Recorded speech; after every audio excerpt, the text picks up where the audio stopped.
ओम शांति। आजिर एही विशेष आलोचनाकु आपणमानंकु स्वागत।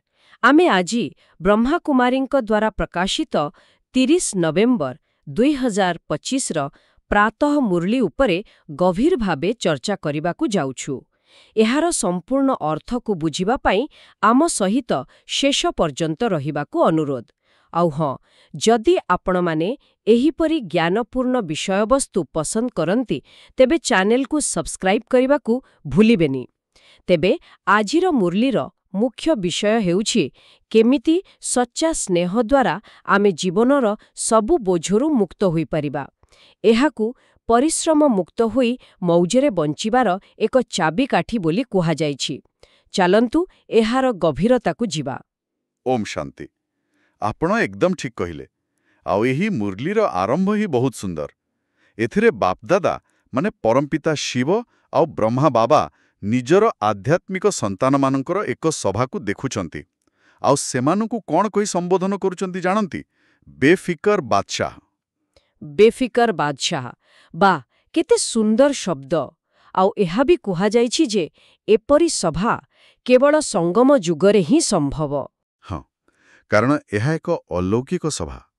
जो माने नुआ सुनुछंती सेमानकु पई कहि रखे संगम जुग हेउची समय चक्रर एक एमिति समय जेतेबेले पुराणा दुनिया शेष हेउची आउ नुआ स्वर्णिम दुनिया आरंभ हेबाकु जाउची। एही समय रे ही स्वयं भगवान आसी ज्ञान दियंती। तेणु एही सभार महत्व स्वर्गर सभाठारु भी अधिक। अच्छा, एवं सबुठु भल कथा हेउची बापा दादा देखुचंती जे किछि संतान शरीर रे दूररे थिले भी मनरे बहुत पाखरे अछंती, स्नेहर बंधनरे। एकदम एही स्नेहरु ही पूरा आलोचना आरंभ होउची। कौन ना सेही सभा को देखिबा बेले बापा दादा 4 प्रकारर माला देखुचंती, किंतु एहा कोनोसी फूल कि हीरार माला नुहे। ताहले की प्रकार माला? एहा हेउची स्नेहर माला। एही 4टी माला प्रकृतरे आमर आध्यात्मिक स्थिति बा पुरुषार्थर 4टी अलगा अलगा स्तर को दर्शाउची। अच्छा, पुरुषार्थर स्तर। तेबे प्रथम मालाटी कहार? प्रथम मालाटी सबुठारु छोट किंतु सबुठारु श्रेष्ठ। एथिरे सेही आत्मा माने अछंती जो माने केवल स्नेही नुहंती बरं बापांक समान हेबा पई तीव्र पुरुषार्थ करूछंती। माने ज्ञान, जोग, धारणा, सेवा सबुथिरे से माने संतुलन रखी आगो को बढ़ुछंती। से माने ही बापांक गଳାର हार। बुझिली। तेबे एमाने हेउछंती टॉपर्स, किंतु समस्ते तो सेही स्तररे नथिबे। द्वितीय मालारे केउ माने अछंती? आपण ठीक धरिछंती। द्वितीय मालाटी हेउछि सेही पुरुषार्थी आत्मा मानंकर जो मानंकर हृदयरे बापांक पई प्रचुर स्नेह अछि। सेमाने हुए तो बापांक समान होई नाहंती, किंतु सेही स्नेहर आधार रे ही निकटतर हेबाकू चेष्टा करूछंती। सेमानंक प्रयास रे स्नेहर भावनाटा मुख्य। आउ तृतीय मालाटे सबुठारु बड़ बोली कुहा जाइछि। तार माने एथिरे बोधे सबुठु अधिक लोक अछंती? हाँ, एकदम। कारण एही श्रेणी रे आम भितरु अधिकांश निजकु देखि परिबे। एमाने स्नेही, सेवारे भी साहाय्य करंती, किंतु सेमानंकर पुरुषार्थटा टिके ऊपर तळ हुए। केबे बहुत जोर रे आगो को जानती, पुणी केतबेले मायर झड़ा आसिले टिके अटकी जानती। सेमानंक मनरे आशा अछि, किंतु व्यवहारे टिके संघर्ष करंती। बहुत वास्तववादी चित्रण। आउ शेषरे जो चतुर्थ माला ताकू अभियोगकारी मानंकर बोली कुहा जाइछि। एटा टिके कठोर सुबुछि ना? हाँ, सुनिबाकू टिके कठोर लागि पारे, किंतु एहा भी एक सत्य। एई मालावे सेही आत्मा माने अछंती जो माने निज स्थिति पई बाहरर परिस्थिति को किंबा अन्य लोकन को दायी करंती। किंतु मजार कथा हेउछि बापा दादा एई 4 प्रकार माला को देखि भी खुशी होउछंती। से काहाकू न्यून दृष्टि देखु नाहंती। एहा आम पई एक सुंदर आत्मचिंतनर सुजोग। निजको पचारिबा पई जे मु एबे केउ मालारे अछि आउ केउटिकी जिबाकू चाहुछि। बहुत बढ़िया। आउ एही आत्मचिंतनरु ही मुरलीर मूल कथा आसुछि, स्नेह। कुहा जाइछि जे जाहार सच्चा स्नेह अछि ताकू परिश्रम करिवाकू पड़े नाही। एहा तो बहुत बड़ कथा। व्यवहारिक जीवन रे तो सबु काम पई परिश्रम करिवाकू पड़े। एहार मनोवैज्ञानिक दिगटा बहुत गभीर। आजिकाली मनोविज्ञान रे गुटे शब्द अछि फ्लो स्टेट। कौन ना जेतेबेले आमे कोनोसी कामरे एते मात्रारे मजी जाऊ जे आमको समयर ज्ञान रहे नाही, सेतेबेले कामटा परिश्रम नुहे, गोटे खेल परि लागे। ଏଠାରେ ମୁରଲୀରେ ସ୍ନେହକୁ ହିଁ ସେହି ଫ୍ଲୋର ମାଧ୍ୟମ କୁହାଯାଇଛି। ଯେତେବେଳେ ଈଶ୍ୱରଙ୍କ ପ୍ରତି ପ୍ରେମରେ ବୁଡ଼ି ରହିବେ, ଆଧ୍ୟାତ୍ମିକ ଯାତ୍ରାଟା ବି କଷ୍ଟକର ଲାଗିବନି। ବାଃ, ଏହା ତ ଏକ ଚମତ୍କାର ତୁଳନା। ତେବେ ସ୍ନେହ ଆମର ଦୃଷ୍ଟିକୋଣକୁ ପୁରା ବଦଳାଇ ଦିଏ। ମୁରଲୀରେ ଏକ ସୁନ୍ଦର ଉପମା ବି ଅଛି, ସ୍ନେହୀ ଆତ୍ମା ଆଗରେ ପାହାଡ଼ ପରି ସମସ୍ୟା ତୁଳା ପରି ହୋଇଯାଏ। ଆଉ ପଥର ବି ପାଣି ପରି ଲାଗେ। ହଁ, କିନ୍ତୁ ପ୍ରଶ୍ନ ହେଉଛି, ଯେତେବେଳେ ଜଣେ ବାସ୍ତବ ଜୀବନରେ ଗୋଟେ ପାହାଡ଼ ଭଳି ସମସ୍ୟାର ସାମ୍ନା କରେ, ସେତେବେଳେ ଏଇ ଅନୁଭବକୁ କେମିତି ବଜାୟ ରଖିବ? ସେଥିପାଇଁ ବି ମୁରଲୀର ବହୁତ ସୁନ୍ଦର ଉପାୟ ଦିଆଯାଇଛି। ଯେତେବେଳେ କୌଣସି କଠିନ ପରୀକ୍ଷା ଆସେ, ଆମ ମନରେ ଅନେକ ପ୍ରଶ୍ନ ଆସେ, ଏମିତି କାହିଁକି ହେଲା, ମୋ ସହିତ କାହିଁକି, ଏବେ କ'ଣ ହେବ? ଏହି ପ୍ରଶ୍ନଗୁଡ଼ିକ ହିଁ ପରିଶ୍ରମ। ଠିକ୍। ଉପଦେଶ ହେଉଛି, ସେହି ପ୍ରଶ୍ନରେ ନ ଫସି ସେହି ମୁହୂର୍ତ୍ତକୁ ମନେ ପକାନ୍ତୁ ଯେତେବେଳେ ଆପଣ ବାପାଙ୍କର ଗଭୀର ସ୍ନେହ ଅନୁଭବ କରିଥିଲେ। ସେହି ଅନୁଭୂତିକୁ ପୁଣିଥରେ ଜାଗ୍ରତ କରନ୍ତୁ। ଏହା କେବଳ ଭାବନା ନୁହେଁ, ଏହା ଆପଣଙ୍କର ପୁରା ମାନସିକ ସ୍ଥିତିକୁ ବଦଳାଇ ଦେବ। ସମସ୍ୟା ସେଇଠି ଥିବ, କିନ୍ତୁ ତାକୁ ସାମ୍ନା କରିବାର ଶକ୍ତି ବହୁଗୁଣିତ ହୋଇଯିବ। ପରିଶ୍ରମ ପ୍ରେମରେ ବଦଳିଯିବ। ଏହା ଏକ ବହୁତ ଶକ୍ତିଶାଳୀ ଉପକରଣ। ମାନେ ଆମର ପୁରୁଣା ସକାରାତ୍ମକ ଆଧ୍ୟାତ୍ମିକ ଅନୁଭୂତିଗୁଡ଼ିକ ହିଁ ଆମର ସମ୍ପତ୍ତି। ଆଉ ଏହି ଧାରଣାଟି ଆମକୁ ପରବର୍ତ୍ତୀ ବିଷୟକୁ ନେଇଯାଉଛି, ବୋଝମୁକ୍ତ ହୋଇ ମୌଜରେ ରହିବା। ବାପଦାଦା ସ୍ପଷ୍ଟ କହୁଛନ୍ତି, ସବୁ ବୋଝ ମୋତେ ଦେଇଦିଅ, ସମର୍ପଣର କଥା। ହଁ, କିନ୍ତୁ ଏଠାରେ ସମର୍ପଣର ଅର୍ଥ ହେଉଛି ଟ୍ରଷ୍ଟି ହେବା। ଏହାର ମାନେ କର୍ମ ଛାଡ଼ିଦେବା ନୁହେଁ। ବରଂ ମୁଁ କରୁଛି ଏଇ ଭାବନାକୁ ଛାଡ଼ିଦେବା। ଏକଦମ। ଯେତେବେଳେ ଆମେ ଭାବୁ, ଏହା ମୋ ପରିବାର, ମୋ କାମ, ମୋ ସମସ୍ୟା, ସେତେବେଳେ ବୋଝ ଆସେ।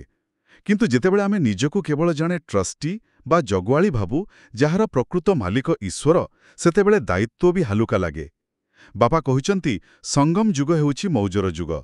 ଯଦି ଜୀବନରେ ମୌଜ ନାହିଁ, ତେବେ ବୁଝିବାକୁ ହେବ ଯେ ଆମେ କିଛି ନା କିଛି ବୋଝ ନିଜ ମୁଣ୍ଡ ଉପରେ ରଖିଛୁ। ଆଉ ଏହି ବର୍ଷ ପାଇଁ ବାପାଦାଦାଙ୍କର ଗୋଟେ ବିଶେଷ ସଂକଳ୍ପ ଅଛି। ସେ ସମସ୍ତଙ୍କୁ ସ୍ନେହଯୁକ୍ତ, ପରିଶ୍ରମମୁକ୍ତ ଦେଖିବାକୁ ଚାହାନ୍ତି। ଏବଂ ଏଥିପାଇଁ ସେ ଯେଉଁ ବରଦାନ ଦେଉଛନ୍ତି, ତାହା କେବଳ ଏହି ଜନ୍ମ ପାଇଁ ନୁହେଁ, 21 ଜନ୍ମ ପାଇଁ ଜୀବନମୁକ୍ତ ଅବସ୍ଥାର ପ୍ରତିଶ୍ରୁତି। ହଁ, ଏବଂ ଏଥିରେ ଗୋଟେ ଗଭୀର କଥା ଅଛି। ଆମେ ଭବିଷ୍ୟତର 21 ଜନ୍ମ ପାଇଁ ବରଦାନ ମାଗୁଛୁ, କିନ୍ତୁ ବାପାଦାଦା ମନେ ପକାଇ ଦେଉଛନ୍ତି ଯେ ଏହି ବର୍ତ୍ତମାନର ଜନ୍ମଟି ବି ତ ସେହି 21 ଜନ୍ମର ଅଂଶ। ତେଣୁ ପରିଶ୍ରମମୁକ୍ତ ହେବାର ଅଭ୍ୟାସ ଏବେଠାରୁ ହିଁ ଆରମ୍ଭ କରିବାକୁ ପଡ଼ିବ। ଏହି ଜନ୍ମରେ ଯଦି ପରିଶ୍ରମର ସଂସ୍କାର ତିଆରି କରିବା, ତେବେ ତାହା ଆଗକୁ ବି ଯିବ। ସେଥିପାଇଁ ସେ କହୁଛନ୍ତି, ଆଟେନସନ୍ ପ୍ଲିଜ୍, ଏବେଠୁ ହିଁ ପରିଶ୍ରମମୁକ୍ତ ରହିବାର ଅଭ୍ୟାସ କର। ଠିକ୍। ତେବେ ଏହାପରେ ମୁରଲୀର ଗୋଟେ ବହୁତ ମଜାଦାର କିନ୍ତୁ ଗମ୍ଭୀର ବିଷୟ ଆସୁଛି। ଗୋଟେ ଖେଳ କଥା, ଯାହା ସନ୍ତାନମାନେ ଖେଳନ୍ତି, ନିଜ କଥାକୁ ଅନ୍ୟ ଉପରେ ଲଦି ଦେବାର ଖେଳ। ହଁ, ଏହା ହେଉଛି ଦୋଷାରୋପ କରିବାର ଖେଳ। ଓ ଆମେ ସମସ୍ତେ ତ ଏହି ଖେଳରେ କେବେ ନା କେବେ ଅଂଶଗ୍ରହଣ କରିଛୁ, କି ନାହିଁ? ହଁ, ସେଇଟା ତ ସତ। ଯେମିତିକି, ହଁ, ମୁଁ ରାଗିଗଲି, କିନ୍ତୁ ସେ ପ୍ରଥମେ ଏମିତି କହିଲା ବୋଲି। ସେଇ କିନ୍ତୁ ଶବ୍ଦଟା। ଆମେ ଭାବୁ ଯେ ଏମିତି କହି ଆମେ ନିଜକୁ ଠିକ୍ ବୋଲି ପ୍ରମାଣିତ କରୁଛୁ। କିନ୍ତୁ ବାପଦାଦା ଏହାର ଗୋଟେ ପୁରା ଅଲଗା ଦିଗ ଦେଖାଉଛନ୍ତି। ସେ କହୁଛନ୍ତି, ଯେତେବେଳେ ତୁମେ କହୁଛ, ସେ ପ୍ରଥମେ କଲା, ତେଣୁ ମୁଁ କଲି, ତୁମେ ଅଜାଣତରେ ନିଜକୁ ଦ୍ୱିତୀୟ ସ୍ଥାନରେ ରଖିଦେଉଛ। ଏହା ଏକ ବହୁତ ଆକର୍ଷଣୀୟ ଦୃଷ୍ଟିକୋଣ। ମାନେ, ଯଦି ମୁଁ ଅନ୍ୟର କାର୍ଯ୍ୟକୁ ଅପେକ୍ଷା କରି ପ୍ରତିକ୍ରିୟା କରୁଛି, ତେବେ ମୁଁ ତ ଦ୍ୱିତୀୟ ହୋଇଗଲି। କିନ୍ତୁ ଯେତେବେଳେ କେହି ଆମ ସହିତ ପ୍ରକୃତରେ ଭୁଲ କରେ, ସେତେବେଳେ ନିଜକୁ ପ୍ରଥମେ ପରିବର୍ତ୍ତନ କରିବା, ଏହା ଟିକେ କଷ୍ଟକର ନୁହେଁ କି? ଏହା ହିଁ ତ ପ୍ରକୃତ ଆଧ୍ୟାତ୍ମିକ ଶକ୍ତିର ପରୀକ୍ଷା। ତର୍କଟା ବହୁତ ସରଳ। ଯଦି ତୁମକୁ ପ୍ରଥମ ସ୍ଥାନ ପାଇବାର ଅଛି, ତେବେ ତୁମକୁ ପ୍ରଥମେ ପରିବର୍ତ୍ତନ ହେବାକୁ ପଡ଼ିବ। ଯଦି ଅନ୍ୟ ଜଣକ ବଦଳିବା ଯାଏଁ ଅପେକ୍ଷା କରିବ, ତେବେ ତୁମେ ସବୁବେଳେ ଦ୍ୱିତୀୟ ହିଁ ରହିବ। ଏହା ନିଜର ଆନ୍ତରିକ ଶାନ୍ତିର ଡୋରିକୁ ନିଜ ହାତରେ ରଖିବାର କଥା। ବହୁତ ସୁନ୍ଦର ଉଦାହରଣଟିଏ ମନକୁ ଆସୁଛି। ଯେମିତି ଟ୍ରାଫିକ୍ରେ ଦୁଇଜଣ ଡ୍ରାଇଭର ଝଗଡ଼ା କରୁଛନ୍ତି, କେହି ପଛକୁ ହଟିବାକୁ ରାଜି ନୁହନ୍ତି। ଫଳରେ କେହି ଆଗକୁ ଯାଇପାରୁନାହାନ୍ତି। ଯଦି ଜଣେ ଟିକେ ପଛକୁ ହଟିଯାଏ, ତେବେ ଉଭୟ ଆଗକୁ ଯାଇପାରିବେ। ଏକଦମ ଠିକ୍। ଆଉ ଯିଏ ପ୍ରଥମେ ପରିବର୍ତ୍ତନ ହେଲା, ସେ ହିଁ ପ୍ରଥମେ ନିଜ ଗନ୍ତବ୍ୟ ସ୍ଥଳରେ ପହଞ୍ଚିବ। ସେଥିପାଇଁ ଆହ୍ୱାନ ଦିଆଯାଇଛି ଯେ ଏମିତି ସେମିତି କେମିତିର ଖେଳ ବନ୍ଦ କରି ମନରେ ଗୋଟିଏ ବ୍ୟାଜ୍ ଲଗାଇବାକୁ ହେବ, ମୋତେ ପରିବର୍ତ୍ତନ ହେବାର ଅଛି। ପରିସ୍ଥିତି ବଦଳିବ କି ବ୍ୟକ୍ତି ବଦଳିବ ବୋଲି ଅପେକ୍ଷା କରିବା ମାନେ ନିଜ ଶକ୍ତିକୁ ଅନ୍ୟ ହାତରେ ଦେଇଦେବା। ତେବେ ଆଜିର ଏହି ସମ୍ପୂର୍ଣ୍ଣ ଆଲୋଚନାରୁ ଗୋଟିଏ କଥା ସ୍ପଷ୍ଟ।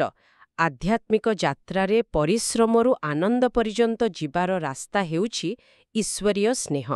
ପ୍ରଥମେ ଆତ୍ମନିରୀକ୍ଷଣ, ତାପରେ ସ୍ନେହର ଶକ୍ତିକୁ ବ୍ୟବହାର କରିବା, ସବୁ ବୋଝକୁ ସମର୍ପଣ କରିବା, ଆଉ ଶେଷରେ ପରିବର୍ତ୍ତନ ପାଇଁ ନିଜେ ଦାୟିତ୍ୱ ନେବା। ହଁ, ଏକଦମ।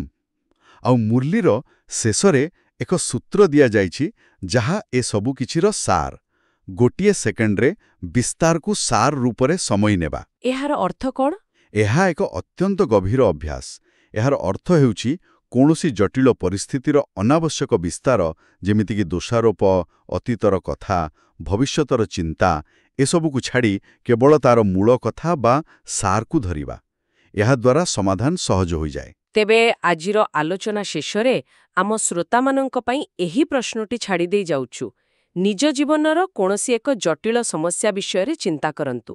ଯଦି ଆପଣ ଏହି ସିଦ୍ଧାନ୍ତକୁ ପ୍ରୟୋଗ କରି ସେହି ସମସ୍ୟାର ସମସ୍ତ ଅନାବଶ୍ୟକ ବିସ୍ତାରକୁ ଛାଡ଼ି କେବଳ ତାର ସାର ତତ୍ତ୍ୱ ଉପରେ ଧ୍ୟାନ ଦେବେ, ତେବେ ଆପଣଙ୍କୁ କି ସମାଧାନର ରାସ୍ତା ଦେଖାଯାଉଛି? ଏହା ଏକ ବହୁତ ଶକ୍ତିଶାଳୀ ଚିନ୍ତନ। ଏହି ପ୍ରଶ୍ନ ସହିତ ହିଁ ଆମେ ଆଜିର ଆଲୋଚନାକୁ ସମାପ୍ତ କରୁଛୁ। ଆସନ୍ତୁ ଆମେ ସମସ୍ତେ କମେଣ୍ଟ ବକ୍ସରେ ଓମ୍ ଶାନ୍ତି ଲେଖି ଏହି ଶାନ୍ତିର ବାର୍ତ୍ତାକୁ ଆହୁରି ଆଗକୁ ବଢ଼ାଇବା। ଆଉ ଏହି ଆଲୋଚନାକୁ ନିଜ ପରିବାର ଓ ବନ୍ଧୁମାନଙ୍କ ସହିତ ନିଶ୍ଚୟ ସେୟାର କରନ୍ତୁ, ଯାହାଦ୍ୱାରା ଶାନ୍ତି ଓ ଆନନ୍ଦର ପ୍ରସାର ହେବ। ଏବଂ ଆପଣ ବାବାଙ୍କର ଆଶୀର୍ବାଦ ପ୍ରାପ୍ତ କରିପାରିବେ। ଓମ୍ ଶାନ୍ତି। ଓମ୍ ଶାନ୍ତି। ଆପଣ ଶୁଣୁଛନ୍ତି ରେଡିଓ ତୋଷାଳୀ, ଆମ ମାଟିର ସ୍ୱର।